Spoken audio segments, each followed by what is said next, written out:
నమస్తే, welcome to the view point.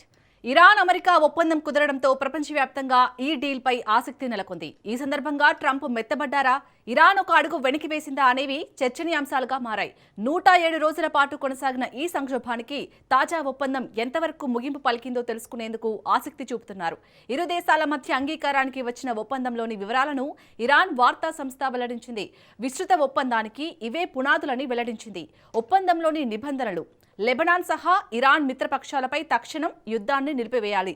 Iran అంతర్గత విషయాల్లో అమెరికా జోక్యం చేసుకోకూడదు.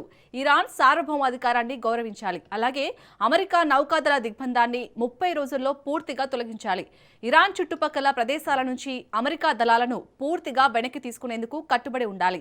ఇరాన్ అరేంజ్మెంట్స్ ప్రకారం హార్ముజ్ జలసంధిని 30 రోజుల్లో పూర్తిగా తెరవాలి.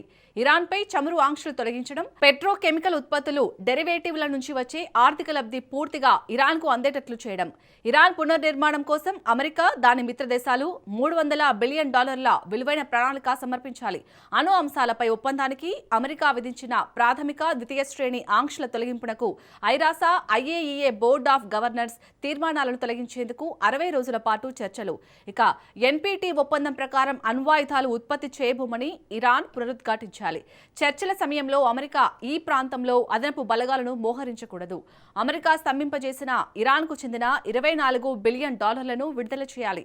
చర్చల ప్రారంభానికి ముందే వీటిల్లో సగం విడుదల చేయాలి. అలాగే ఒప్పందం అమలుకు పర్యవేక్షణ వ్యవస్థను ఏర్పాటు చేయాలి. తుది ఒప్పందాన్ని ఐరాసా భద్రతా మండలి తీర్మానం ద్వారా ఆమోదించాలి.